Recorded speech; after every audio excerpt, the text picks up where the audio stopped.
네, 저는 오늘 로마서 8장 1절로부터 11절까지 말씀을 가지고 생명의 성령의 법이라고 하는 제목으로 성령 시리즈 6번째를 여러분들과 함께 은혜 나눠보려고 합니다.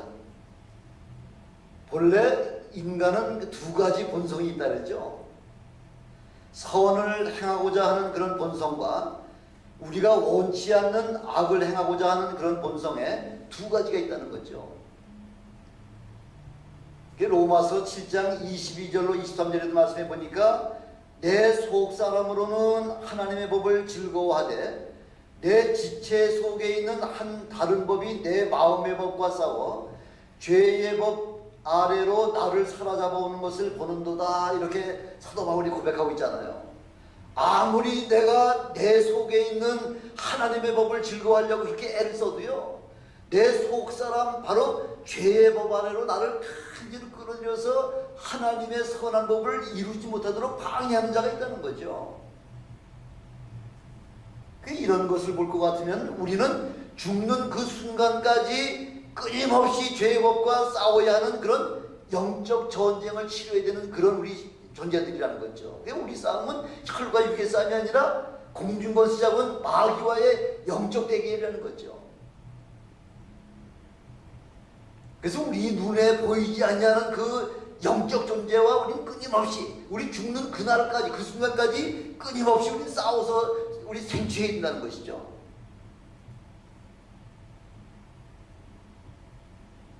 그래서 우리 주님께서도 마가복음 8장 30절에 보니까 아무든지 나를 따라오려거든 자기를 부인하고 자기 십자가를 지고 나를 쫓아라 이렇게 말씀하고 있어요. 그게 무슨 말이에요? 자기를 부인하라는 거죠. 근데 요즘 현대 사람들이 자기를 부인하는 사람이 있나요? 다 자기 자신을 나타내려고 하지 자기 자신을 부인하는 사람 없잖아요. 자기 자신부터 먼저 부인하라는 거예요. 나는 I am nothing이라는 거죠. 난 아무것도 아닙니다. 이렇게 하나님 앞에 그런 마음가짐으로 서야 된다는 거죠. 그러면서 자기 십자가를 짊어지고 주님을 따라라 얘기하는 거죠. 자기 십자가가 뭐죠? 죽음이죠. 내가 죽지 않냐고 내 속에 있는 나의 육신의 사람이 살 것 같으면은 그런 마음가짐과 그런 신앙 가지고서는 주님을 바로 섬길 수가 없다는 거죠. 그러니까 내 자신의 나의 십자가를 짊어지고 여러분들이 그런 십자가, 죽음의 십자가를 짊어지고 그렇게 주님을 따라갈 때에 비로소 참 신앙이 우리 마음속에 자랄 수가 있다는 거죠. 내 주장, 내 고집을 다 주장하면서 어떻게 예수님을 따를 수가 있다는 거죠. 그래서 사도 바울은요, 뭐라고 말씀하고 있냐면 고린도전서 15장 31절에 보니까 나의 자랑을 두고 단언하노니, 내가 다른 것은 몰라도 이거 하나만은 내가 자랑할 수 있어. 아주 단언한다는 거죠. 아주 잘라서 이야기한다는 거죠. 어떤 건데? 나는 날마다 죽노라. 다른 것은 내가 자랑할 것이 없지만은 내가 주님 앞에 날마다 죽는 것 이거 하나만은 내가 아주 단언하고 여러분들에게 자랑할 수 있습니다. 그 얘기가 뭐예요? 나는 나 자신을 날마다 내 육신을 쳐서 나는 아무것도 아닙니다. 나는 이미 죽은 자입니다. 아니 죽은 자가 침을 뱉고 짓밟는다고 해가지고 누가 뭐 죽은 자가 왜 나 짓밟고 왜 내게 침 뱉다고 이렇게 항의하는 시체 보셨습니까? 이렇게 우리가 주 안에서 완전히 나의 모든 자아는 완전히 죽어버리고요. 모든 이제 주님을 위해서 나의 생애를 주님 앞에 온전히 드리려고 할 때 그때 그 신앙이 참 신앙이라는 거죠. 그래서 우리는 매일매일 자신의 육신을 쳐서 복종시키지 않을 것 같으면은 거룩한 영적 생활을 할 수 없다. 이걸 우리에게 말씀해 주고 계신 거죠. 결국 우리 누구와의 싸움이에요? 지금 이 누구와의 싸움이에요? 결국은 나 자신과의 싸움이죠. 제일 어려운 게 저 남하고 싸우는 것이 아니라 내 자신과의 싸움 가운데 제일 힘들다는 거죠. 내 마음이니까 웬만하면은 내가 내 마음을 이길 수가 있잖아요. 아이 조금 더 자자, 조금 더 졸자, 조금 더 먹자. 이것 때문에 항상 하나님 앞에 믿음을 바로 서지 못하고 있는 것이죠. 우리가 예수 그리스도의 십자가 때문에 구원을 받았지만은 육신으로는 여전히 죄의 법에 매달리고 있고 죄의 법을 섬기고 있는 그런 신세가 바로 우리 연약한 믿음의 사람들이라는 거죠. 여러분, 육신의 욕망을 내 노력이나 내 의지나 내 방법으로는 그렇게 그걸 컨트롤할 수 있어요? 그렇게 자기 자신을 컨트롤할 수 있는 사람이 바로 성공한 사람이요, 바로 그런 사람이 믿음에 바로 설 수 있는 사람이라고 하는 것이죠. 그래서 오직 성령의 능력을 힘입을 때에 나 자신을 컨트롤할 수가 있다는 거죠. 성령이 도우심을 통해서 나 자신을 믿음 안에서 그렇게 움직여 나갈 수가 있다고 그렇게 말씀하고 있지 않습니까? 그래서 저는 여러분들이 성령에 붙잡힌 바 되는, 그래서 성령에 의해서 여러분의 삶이 주님의 말씀대로 살아가는 여러분 되시길 주님의 이름으로 축원합니다. 예수 안에 들어가려면요, 세상의 사탄의 공격 때문에 우리를 우리가 주님 안에 들어오기만 하면 아무리 사단이 우리를 공격한다고 하더라도 우리는 넉넉히 사단의 권세를 이기고 승리할 수가 있다는 거죠. 왜? 우리가 예수 안에 들어오기만 하면은 예수가 뭐기 때문에. 우리의 예수는, 우리 시편 기자가 늘 고백하잖아요. 예수는 반석이라는 거죠. 나의 바위라는 거죠. 그래서 그 바위가 되신 예수님에게 내 몸을 맡길 것 같으면은 넉넉히 모든 악한 세력에서부터, 모든 권세로부터 우리가 승리할 수 있는 그런 능력을 우리에게 주신다는 말씀하고 있는 거죠. 그러니까 우리 예수 안에 들어오기만 하면 된다는 거죠. 캄캄한 그 흑암 속에 그 작은 촛불 하나만 해도 탁 켜지는 그 순간에 어둠은 어느 순간에 사라지고 마는 것이 바로 그 빛 대신 바로 예수 그리스도의 능력이라는 거죠. 바로 이와 같이 성령의 법이 내 안에 들어오는 순간에 죄와 사망의 법은 무력화시킬 수가 있다는 것입니다. 여러분, 율법에 생명의 법이 있습니까? 율법 속에는 생명의 법이 없죠. 성경에서는 하나님만 의로우신 분이요 모든 인간은 다 죄인이라고 이렇게 이미 선언하고 있지 않습니까? 모든 인간은 다 죄인이라는 거죠. 의인은 없나니 하나도 없다고 이미 로마서 3장에서 이미 선언하셨잖아요. 그러니까 하나님 한 분밖에는 의로우신 분이 없다는 거죠. 다 죄인이라는 거죠.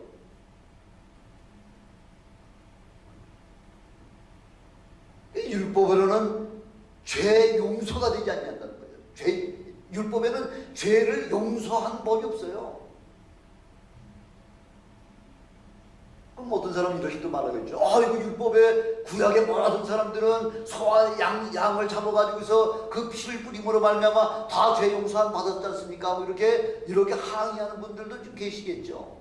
그러나 히브리서 10장 4절에 보니까 황소와 염소의 피로는 죄를 능히 없이 하지 못한다 하고 이렇게 말씀하고 있잖아요. 황소와 염소의 피 가지고서는 우리의 죄의 문제를 씻을 수가 없다는 거죠. 그럼 황소와 염소의 피 가지고 뭐하기에? 그러니까 그 황소와 염소의 피 가지고서는 해마다 죄가 생각나게 하는 것, 그런 역할밖에 못한다는 거예요. 그렇구나, 작년에 내가 이런 죄를 저질렀구나 하는 것을 황소나 염소의 피를 보면서 나의 죄를 기억나게 하는 역할밖에 못한다는 거죠. 기억나게 하는 것 가지고 우리 죄가 씻어져요? 안 씻어지는 거죠. 그러니까 율법 가지고서는 우리를 용서할 수 있는 법이 없다는 거죠. 우리 죄가 용서하지 못한다면 다 어떻게 되는 거예요? 다 지옥으로 갈 수밖에 없는 거죠. 그래서 율법에서는 아무리 작은 죄라도 죄의 싹은 사망이다 이렇게 말씀합니다. 아무리 작은 죄를 저질렀다고 하더라도 그 죄의 싹은, 죄의 그 대가는 사망이라는 것을 우리에게 말씀해주고 있는 거죠. 그럼 어떻게 하라는 말입니까? 살 수 있는 바로 유일한 방법은 오직 예수 그리스도를 우리 안에 모시는 그 방법밖에는, 바로 예수 그리스도가 바로 나를 살려주는 유일한 방법이라는 거죠. 다른 방법이 없다는 거죠. 그래서 예수 그리스도가 바로 복음이라는 거예요. 복음. 생명이 있는 곳에는 죽음이 늘 존재할 수가 없는 거죠. 아니 생명이 있는 곳에 어떻게 죽음이 존재해요? 그래서 어떤 분들은요 자꾸 요일에 관계된 요일을 가지고서 자꾸 지금 그렇게 그걸 가지고서 이슈를 삼는 그런 집단들이 있잖아요. 우리를 갖다가 뭐라고 얘기하느냐면 태양신을 섬기는 자다 이렇게 이야기를 하고 있죠. 여러분들 과연 태양신 섬기시는 분들입니까? 아니잖아요. 우리 안에 계신 예수 그리스도 이외에 우리 다른 자로서는 구원이 없다고 우리는 분명하게 우리 확실하게 이야기할 수 있지 않습니까? 그러면 안식일이 그렇게 중요할 것 같으면요 율법 613개 조항 하나라도 어길 것 같으면은 다 어떻게 된다는 얘기예요. 율법 비록 안식일을 안 어겼다고 하더라도 율법 중에 그 613개 조항 중에서 하나라도 어겼다고 할 것 같으면 어떻게 되는 거예요? 멸망받을 수밖에 없잖아요. 우리 고기에 굽갈라지지 아니하는 거나 되새김질하지 아니하는 짐승은 먹지 말아라. 돼지고기 가끔 가다 먹지. 그러면 돼지고기 먹은 사람은 율법을 어겼기 때문에 다 죽어야 되는 거예요. 거기에 의할 것 같으면 율법에 의할 것 같으면 누구까지 죽어야 돼요? 누구까지? 예수님까지 죽으셔야 되는 거죠. 왜 안식일날 사람을 죽을 자를 살려주느냐는 거죠. 왜 안식일날 병 고치느냐는 거죠. 주님께서 뭐라고 말씀하세요? 안식일날은 사람을 살려주는 날이다. 바로 내가 안식일의 뭐예요? 주인이다. 주인이 만드신 창조주가 만드신 일을 마음껏 사용하신들 누가 감히 우리 주님을 책망하시겠냐는 거죠. 그래서 요한복음 14장 6절에 보니까 나는 길이요 진리요 생명이니 나로 말미암지 않고는 아버지께로 올 자가 없다 하고서 우리 주님 자신이 뭐라고 말씀하시는 거예요? 우리 주님은 생명이라는 거예요. 생명. 오직 예수 그리스도만이 생명이세요. 다른 이로서는 구원받을 수 없다잖아요. 오직 생명 대신 예수님만 저와 여러분의 생명을 구원하실 유일한 그런 주님이시라는 것이죠. 그래서 요한복음 11장 25절에도 보니까 나는 부활이요 생명이니 나를 믿는 자는 죽어도 살겠고 무릇 살아서 나를 믿는 자는 영원히 죽지 아니하리라 이렇게 말씀하고 있지 않습니까? 살아서 믿는 자는 살아서 우리와 같이 지금 살아있는 도중에 예수 믿는 자들은 영원히 죽지 아니하겠다 이렇게 말씀하고 있는 거죠. 오늘 봉독한 11절에 보니까 로마서 8장 11절에 보니까 뭐라고요? 송입자님 로마서 8장 11절에 보니까 뭐라고 말씀하고 있냐면요 우리 주님 앞에 들어오기만 하면은 예수를 죽은 자 가운데서 살리신 이의 영이 너희 안에 거하시면 예수님을 죽은 자 가운데 살리신 영이 누구예요? 성령께서 예수님을 죽은 자 가운데 살리신 바로 그 성령이 우리가 예수 안에 들어오기만 하면 죽은 자 가운데 살리신 바로 그분이 너희 죽을 몸도 살리시리라 이렇게 말씀하고 있지 않습니까? 우리 다 죽을 수밖에 없는 그런 사람이다 그런 존재지만은 그러나 우리가 예수 안에 들어오기만 하면 죽은 자가 예수를 죽은 자 가운데서 살리신 그분께서 너희 죽을 몸도 다시 살려주신다는 약속을 우리에게 말씀해주고 계시는 거죠. 예수님이 함께 하시니까 어떤 사람이 살아났죠? 죽은 나사로도 살리시고요.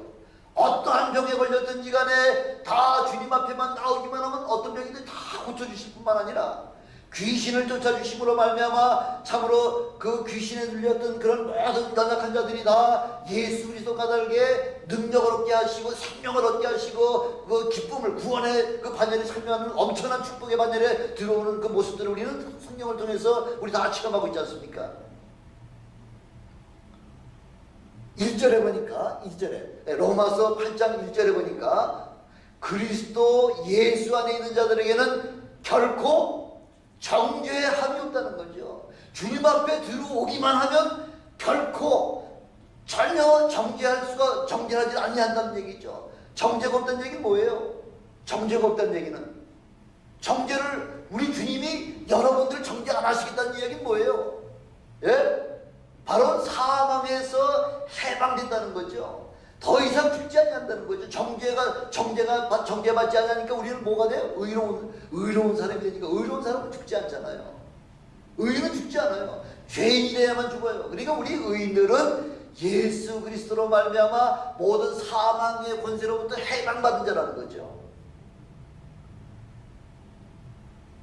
히브리서 11장에 보면요, 구약시대나 구약시대 그 이전의 사람들은요 계속해서 아주 율법을 얼마나 철저하게 지켰습니까? 얼마나 율법을 지키려고 얼마나 애를 쓰면서 그렇게 철저하게 지킨 그 믿음의 사람들이라고 하는데 기록이 되어 있는데, 그런 믿음의 사람, 그 율법 아래 살았던 믿음의 사람들이라고 하더라도요, 그 가운데 거듭난 사람은 아무도 없잖아요. 그렇죠? 예, 아무리 믿음이 충실한 그런 아브라함이라고 하더라도요, 아브라함과 이삭과 그 야곱이라고 하는 이런 믿음의 조상이라고 하더라도 아무도 거듭난 사람은 없다는 거죠. 그 율법이 왜 필요하다는 거죠. 아무도 율법 아래서는 거듭나지 않냐고, 아무도 율법 아래서는 그런 구원이 없다고, 그렇게 생명이 없다고 그렇게 이야기할 것 같으면 왜 율법을 만들어 놓으셨냐는 거죠.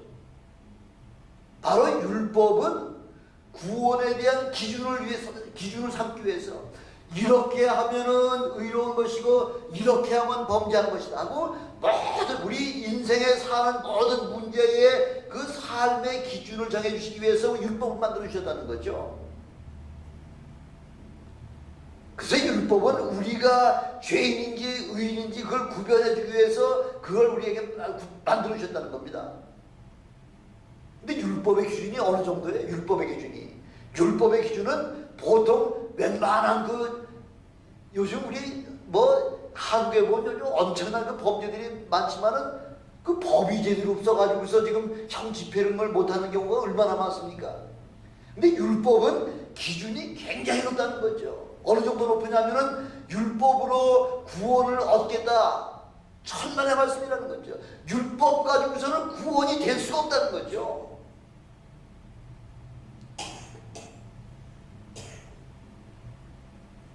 우리의 능력으로 도무지 구원이 되지 아니하기 때문에 율법은 우리 힘 가지고 아무리 우리가 율법을 철저하게 지키려고 하더라도 우리 그 율법 때문에, 율법을 가지고서 우리가 구원받지 못하니까 결국 누가 필요한 거예요? 바로 우리를 구원해 주실 메시아 예수 그리스도가 그래서 필요한 거죠. 그래서 율법을 지키려고 그렇게 애를 쓰다가 도저히 안 되니까 마침내 율법 가지고서는 우리가 구원받지 못하는구나 해서 구원자가 되시는 예수 그리스도를 찾아오게 만들기 위해서 그래서 율법을 만들어 주셨다는 거죠. 율법을 가지고 구원을 받으려고 할 것 같으면 마치 어떤 어떤 능력이 있어야 되냐면요, 만약에 수영을 쳐가지고 수영을 해가지고 요즘 올림픽 게임에서 수영해가지고 어떤 펠프스 같은 사람은 금메달을 17개씩인가 10몇 개씩을 땄다 그러는데, 이렇게 엄청난 그 금메달을 그 펠프스를 통해서 땄다 그러는데, 그렇게 그 수영에 아주 천재적인 소질을 가진 사람이라고 하더라도 마치 우리가 율법 가지고서 구원받으려고 할 것 같으면은 저 태평양을 여기서 수영을 해가지고서 한국을 가겠다고 하는 그런 마음가짐이 똑같다는 거죠. 그게 가능합니까? 가능하지 못하죠. 그게 절망이라는 거죠. 율법 가지고서는 구원이 되지 못하기 때문에, 그래서 율법을 지킬 수 있는 예수 그리스도를 우리 하나님께서 보내주셨다는 거죠. 그래서 우리 예수님을 가리켜서 뭐라고 말씀하고 있냐면 율법의 마침이다, 율법의 완성이다, 이렇게 말씀하고 있는 거죠. 바로 죄 없으신 바로 그 예수 그리스도께서 나 때문에 대신 피를 흘려주시기 위해서 율법을 다 이루셨잖아요. 그래서 십자가의 위에서 다 이루었다 이렇게 선언하시고서 그 운명하신다고 하고 그 말씀을 하고 있지 않습니까? 다른 이로서는 율법을 완성할 수가 없습니다. 오직 예수 그리스도만이 모든 율법을 완성시켜 주시고 우리로 하여금 그 예수 그리스도 안에 들어온 자들로 말미암아 구원의 반열에 참여할 수 있는, 그래서 율법을 온전하게 이루어 주신 분은 바로 우리 주님 한 분이시라는 것이죠. 그래서 구약에 나타난 아무리 위대한 그런 하나님의 종이라고 하더라도요, 의인들 중에 거듭나거나 성령을 체험한 사람은 한 사람도 없다는 거죠. 오직 예수 그리스도 안에서만 성령을 받을 수가 있고 또 생명을 얻을 수가 있다고 그렇게 말씀하고 있지 않습니까? 예수님께서 이 땅에 오셨을 때만 하더라도 아직까지 이 땅에 다른 사람은 성령 받은 사람은 아무도 없는 사람이죠. 아니 다윗 같은 사람은 성령을 받은 사람입니까? 뭐 그렇게 이야기하는 사람들도 있겠죠. 여기서 지금 성령을 받았다고 하는 것은 성령의 내주하시는 성령을 내 몸 안에 영혼 안에 체험한 그런 성령 체험이라지만 참 성령 체험이라는 거죠. 다윗이나 엘리야나 이런 선지자들은 그 필요에 따라서 성령의 옷을 입혀 주셨다가 하나님께서 그 모든 사역을 다 마치시면 성령의 옷을 가져가시는 것이 바로 하나님의 그 방법이라는 거죠. 그러니까 구약의 사람들은 아무리 믿음이 좋은 사람이라고 하더라도 성령을 체험한 사람은 아무도 없다는 거죠. 그래서 갈라디아 3장 1절에 3절 보니까 내가 성령을 받은 것이 율법의 행위로 말미암은 것이냐 아니면 복음을 듣고 믿음으로 말미암은 것이냐, 이거 지금 사도 바울이 물어보시잖아요. 너희가 성령 받은 것이 율법의 행위 때문에 성령 받은 거냐 아니면은 네 믿음으로 성령을 받은 거냐, 이걸 우리에게 지금 말씀을 지금 물어보고 계시는 거죠. 구원은 어떤 행위로 받는 것이 아닙니다. 대부분의 종교에서는 다 어떤 행위를 통해서 구원 얻으려고 그렇게 고행하고 여러 가지 방법을 다 취하지만은 그런 구원이라고 하는 것은 행위로 받는 것이 아니라 바로 믿음으로 말미암아 받는다는 것이죠. 어떤 믿음? 성령은 오직 예수 그리스도 안에 들어와야지만 바로 생명의 성령의 법을 받을 수 있다 하고 이걸 말씀해 주고 있는 거죠. 이 땅에 사람의 모양으로 오신 예수님을 주님이라고 시인하는 것도 바로 성령의 역사가 아니고서는 그렇게 고백할 수가 없다는 거죠. 왜요? 성경은 그렇게 말씀하고 있잖아요. 성령으로 아니하고는 예수를 주시라 이렇게 말할 수가 없다는 거죠. 다 예수 그리스도 안에 들어와서 예수 그리스도 안에 들어온 사람에게 비로 성령을 주시기 때문에 성령으로 아니하고는 예수를 주님이라고 고백할 사람은 이 세상에 아무도 없다는 거죠. 그래서 우리 주님께서 사역을 하시면서 제자들에게 계속해서 말씀하시는 것이 뭐냐면 성령을 받으라, 성령을 받으라는 거죠. 그것이 바로 주님의 명령이시기 때문에 우리에게 왜 성령을 받으라 그래? 성령이 뭐기에 성령을 받으라고 그렇게 이야기하시냐고. 그래서 우리 주님께서 그렇게 우리에게 명하실까요? 성령을 받아야 비로소 우리에게 우리의 모든 사부뿐만 아니라 우리의 장차가야 할 그 천국에 들어갈 수 있는 일의 큰 유익을 성령의 은혜를 통해서만 비로소 할 수 있기 때문에 그래서 주님께서 성령을 받아라 계속해서 우리에게 지금 분부하고 계시는 거예요. 성령을 받아야지만 죄와 사망에서 우리가 비로소 자유함을 얻기 때문에요. 성령 받지 못하면요 믿음이 늘 불안하죠. 내가 구원받았는지 구원받지 못했는지 그게 늘 염려가 되죠. 그 염려, 근심, 걱정이 잠시라도 떠나지 않잖아요. 그러나 성령을 체험한 사람은 누가 뭐라고 이야기하든지 간에 나는 구원에 관한 아주 확실하고도 분명한 그런 체험을 가지고 있기 때문에, 그렇기 때문에 장차 우리가 가야 할 그 구원에 관해서 전혀 의심이 없죠. 6절에도 보니까 뭐라고 말씀하고 있냐면 6절에 보니까 육신의 생각은 사망이요 영의 생각은 생명과 평안이니라 이렇게 말씀하고 있죠. 그 생명이 있는 곳에는 죽음이 거 머물러 있을 수가 없는 거죠. 7절에도 보니까 육신의 생각은 하나님과 원수가 되나니 이는 하나님의 법을 굴복지 아니할 뿐 아니라 할 수도 없다는 거죠. 육신의 생각 가지고서는 하나님의 말씀에 굴복할 사람이 있어요. 하나님을 믿으니 차라리 내 주먹을 믿어라, 내 돈을 믿어라 이렇게 이야기하죠. 8절에 보니까 육신에 있는 자들은 하나님을 기쁘시게 할 수 없다는 거죠. 육신의 생각에 있는 자, 육신에 있는 자들은 하나님을 기쁘시게 하려 할 수가 없어요. 오직 성령의 사람들만이 하나님을 기쁘시게 할 수 있다는 거죠. 그래서 하나님의 생명이 우리 안에 들어오시기만 하면 죽을 몸도 살아나는 거죠. 그래서 하나님의 영이 중요하다는 거예요. 하나님의 영은 다른 말로는 뭐예요? 하나님의 영은 바로 예수 그리스도의 영이요, 또 다른 말로 할 것 같으면 성령님이시죠.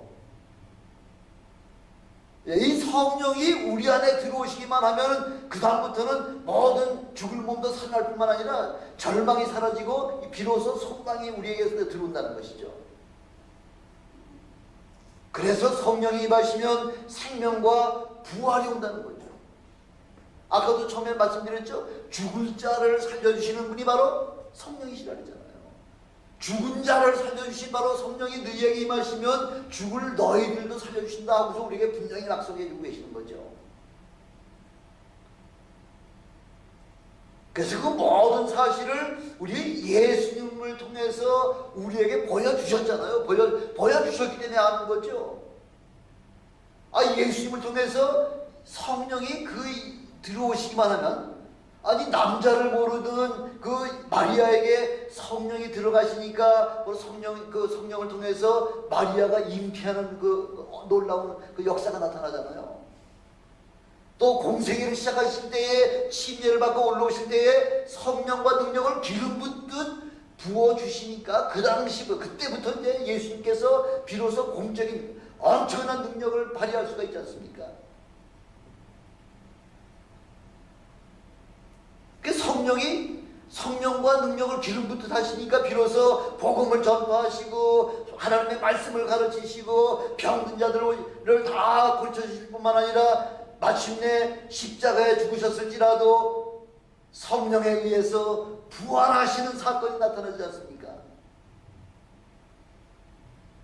그래서 우리는 예수님의 그 잉태하심부터 죽으셨다가 부활하시는 그 사건, 예수님의 그 생애를 통해서 비로소 우리가 성령에 의해서 우리 모든 사람들이 구원의 과제를 참여할 수도 있고요. 능력의 사역을 감당할 수 있는 그런 엄청난 권세를 주시기 때문에, 그래서 주님께서 마지막 분부하신 말씀이 성령을 받아라! 성령 받으라고 우리에게 분부하고 계시잖아요.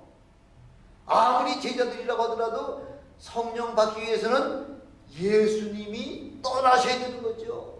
예수님이 이 땅에 계시는 하는 예수님의 제자들, 3년 반 동안 하나님의 말씀을 공부하고 예수님이 하시던 모든 사역을 직접 두 눈으로 바라보고 체험한 그런 제자들이라고 하더라도 성령을 체험하지 못할 것 같으면 아무런 능력이 나타나지 않는다는 거죠.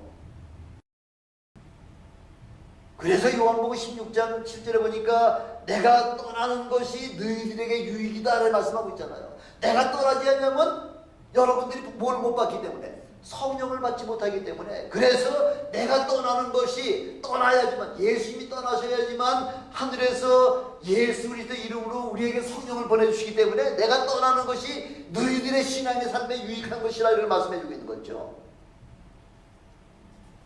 성령이 우리 안에 들어오시지 않을 것 같으면 우리는 아무것도 아니에요. 그래서 요한복음 15장 5절 유명한 말씀이 있죠. 나는 포도나무여 너희는 가지니 저가 내 안에 내가 저 안에 있으면 이 사람은 과실을 많이 맺나니 나를 떠나서는 너희가 아무것도 할 수 없다 이렇게 말씀하고 있잖아요.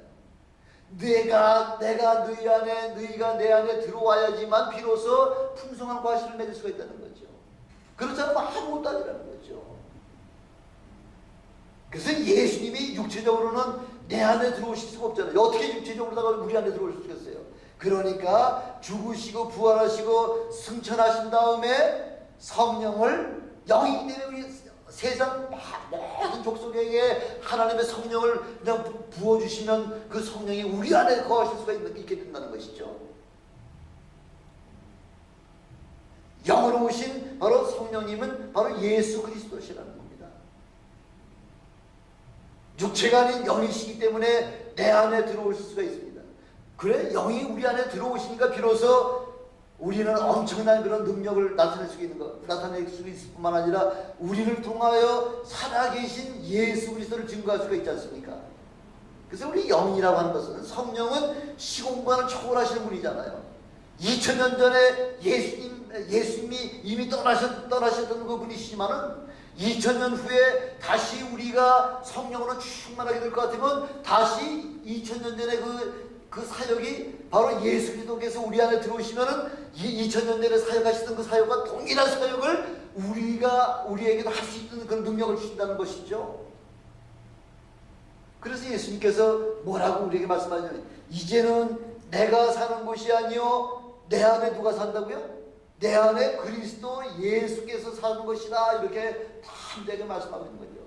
내 안에 살아계신 예수 그리스도가 사시는 거예요. 내가 내 개인적인 아무런 영향력이 없는 능력이 없는 예수의 능력이 영이 없는 그런 삶이 아니라 바로 이제부터는 내 속에 사시는 바로 예수 그리스도께서 내 안에 사신다고 이렇게 담대하게 말씀을 선포할 수 있다는 거죠. 성령을 받아야 주님께서 나와 함께 하시고요. 그래서 우리 주님께서 성령을 받아라 이렇게 지금 말씀하고 있는데 왜 아직까지 성령 받지 못하신 분 계십니까? 그러면 성령을 받으시기를 주님의 축원합니다. 성령 받는 건요, 받고 싶다고 받고 받기 싫다고 안 받는 거 아니에요. 나다다다 하는 거 아주 그까지 듣기도 싫어해가지고서 이거 내가 듣기 싫어가지고서 받기 싫다고 안 받는 거 아니에요. 무조건 다 받으셔야 되는 거예요. 선택사항이 아니라 아주 필수사항이라는 거죠. 왜? 그래야지 우리가 구원의 확신에 구원의 반열에 참여할 수 있기 때문에 아까도 기도했지만은 성령님을 그래서 환영하고 모셔드리고 우리가 영접할 때에 비로소 우리 성령께서 우리 마음속에 들어오신다는 거죠. 우리 성격은 지난주에도 말씀드렸죠. 어떤 분이라는 거예요? 인격적인 분이시라는 거죠. 그래서 우리 성령은 우리에게 인격을 무시당하면서까지 그렇게 오시는 하나님은 아니라는 거죠.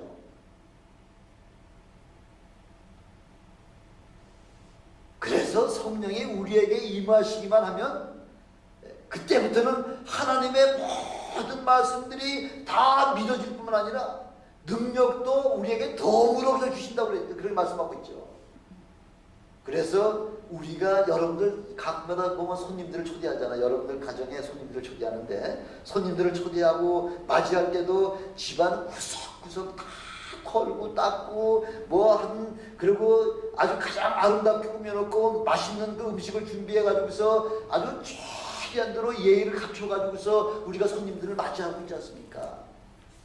우리 사람을 손님으로 맞이할 때도 우리가 우리의 마음과 뜻과 정성을 다 해서 그렇게 맞이하는데 하물며 하나님이신 성령님을 우리가 맞이할 때에 더러운 마음 가지고서 우리가 하나님을 영접할 수 있습니까? 아니에요. 성령님은 거룩하신 하나님이세요.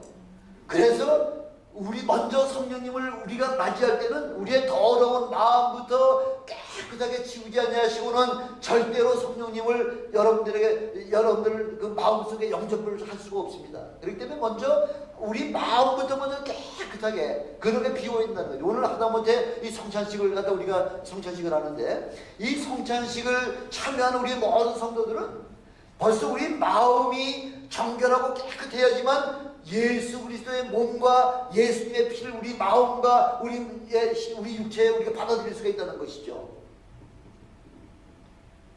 바로 더러운 것을 치우는 작업이 뭐예요? 회개잖아요. 회개. 하나님 내가 죄인입니다 하고 이렇게 주님 앞에 고백하는 자들에게 우리 주님은 그 영혼 속에 들어오신다는 거죠. 마치 하나님을 그 멀리 떠났던 그 탕자가 내가 아버지의 집에 종의 하나로다가만 나를 받아주시옵소서 하는 그런 심령 가지고서 주님 앞에 이렇게 나왔을 때, 아버지 앞에 나왔을 때 우리 아버지는 이는 죽었다가 살아난 내 아들이요 잃었다가 찾은 아들이라고 하면서 그렇게 기쁨으로 여러분을 맞이해 주시는 바로 그 분이 바로 우리 하나님 아버지라는 거죠. 주님 앞에 통해 자복하는 심령으로 나오시기만 하면 우리 주님께서는 여러분들을 잃어버렸다 찾은 그런 아들을 맞이하는 기쁨으로다가 여러분들을 맞이해 주실 것입니다. 그러면 성령님을 보내주셔서 생명이 그때로부터 시작한다는 거죠. 생명의 성령이 여러분 가운데 역사하시는 그때부터는 담대하게 예수 우리들을 증거하고 예수님께서 하셨던 그 모든 능력의 그런 권세를 갖다가 사용하실 수 있다고 우리에게 약속을 해주고 계신 겁니다. 하나님과 더불어 영원히 사는 축복을 누리시기를 주님의 이름으로 축원합니다. 성령을, 생명의 성령을 체험하시는 여러분들이 되시기를 주님의 이름으로 축원합니다. 기도하시겠습니다.